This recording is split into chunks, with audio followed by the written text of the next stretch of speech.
Now, if you want to see what a government-run healthcare system looks like, you need not look any further than countries like Canada or Great Britain. They already have in place so-called universal healthcare, and the results, well, they're not pretty. And joining us now is European Member of Parliament in studio for the first time. Now, we usually have you, from Britain. At what time is it when you're doing this? 3 in the morning. It is about 3 in the morning. Honestly, thank you so much for being here.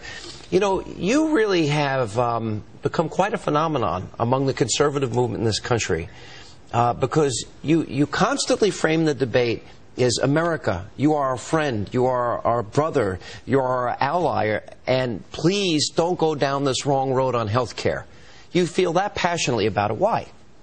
Well, because I'm a friend of this country and I wish it well, and because, as you say, we're an important ally, and what's bad for America is bad for Britain and bad for the free world. And, you know, at a time when the American state is expanding so much because of the stimulus and the bailouts and the nationalizations, the idea that in the middle of all that you can also afford this massive state takeover of healthcare, you know, that has got to be bad news for, obviously, for US citizens, but also for the world economy more generally. You know, look, you said to me the last time that I had a chance to talk to you that the United States was about 10 years behind Great Britain in terms of nationalizing things. If we were to project 10 years down the road, where is America going to be if, in fact, all these things are implemented? Bankrupt. And dishonored and impoverished and with your credit gone. I mean, where we are now, in fact, you know, we're maybe a couple of years behind Zimbabwe, you know, a few years ahead of you.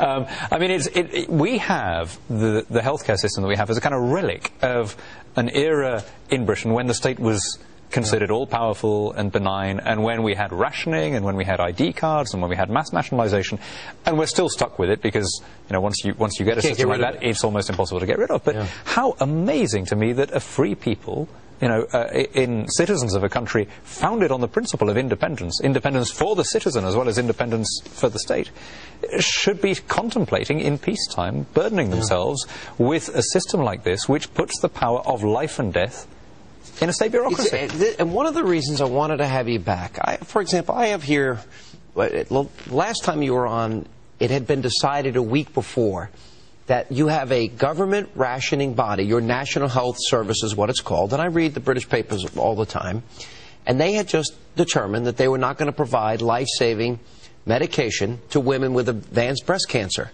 And I asked you, was that a death sentence? And your answer was? Yeah, I mean, of course. And if you then try and purchase your own treatment outside the National Health Service, they will cut off the treatment that you were getting from the NHS because they have this bias against the private sector. Now, to be fair, some of that, there was such an outcry about that some of that has now been modified, but you get a pretty good picture of the mentality there. Because it's not uncommon, because we have people from Canada come to America because of long waits and inferior care. We have people from Great Britain coming here for elective surgery and emergency surgery, and the same thing with France. I mean, the thing that you may find hard to believe is that you go along and you say, I need a hip replacement, or I need treatment for prostate cancer, and they will say, thank you, the queue is over there. We'll see you in October of next year, or whatever it is. I mean, it's an unbelievable thing. So people are then left in pain, in positions where they can't work, where they're losing income, at the back of a queue, waiting for permission to get treatment, and there is nothing you can do about it. Do you think the American people have lost maybe a certain part of their uniqueness and understanding of what it means to be free? No, I don't think the people of this country have. I really don't. I mean, why are they supporting it? Well, you see, I wonder whether they really do. I'm an elected legislator as well, and no politician can ever afford to forget what his constituents think about things. But I'm actually quite optimistic. I mean, this is a country founded in the principle of small government, big individual, you know, constrained power, and free citizens. And, you know, the idea that this, of all countries, could put into the power of a state bureaucracy decisions over what kind of medical treatment you get, literally whether you can live or die, is deeply un-American. I would agree with you, but there is a large segment of the population, for whatever reason, they have almost mentally been conditioned to think that the government is the answer to all their problems. They promised them Social Security. Social Security in America is bankrupt. Medicare in America is bankrupt.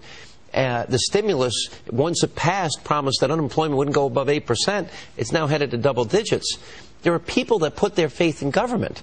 which I think is the antithesis of the very founding principles you mentioned. I'm not sure that they're going to be them. Of course there are people and there are people of goodwill who think that. And we should be honest about this, Sean. The people who think that are not wicked, right? They're just, they've from sincere motives reached a different position from ours, okay? Because you've tried it, France has tried it. And you know what? And all of the countries of Eastern Europe tried it. Yeah. I mean, if you've gone back to the 1980s, the British healthcare model was not as unique as it now is, because it was shared by Czechoslovakia and East Germany and Poland, and all of those countries have now dismantled it, because part of the democratization process was to get rid of the NHS-type system and replace it with something closer to what exists here or in other parts of Western Europe. So the idea that you are going to now go down this road towards a Cuban or North Korean system is just extraordinary. Well, it's extraordinary, and it's almost baffling to me. I mean, the fact that the audience out there is doing their job. They're going to those town hall meetings of those politicians. They're confronting them. They're embarrassing them. But even with that happening, Democrats are just, blinders on. They still want to ram it down our throat. There is a real commitment to get this done on the Democratic side, the liberal side in this country. I don't know if that's going to be the case. I mean, I've met some good, sincere, patriotic Americans in both parties, and this is a democracy, and people have to, you have a really good, open, accountable system of government with open source politics, with open primaries. Well, I'm watching at a distance, and I see your political star has been rising quite a bit.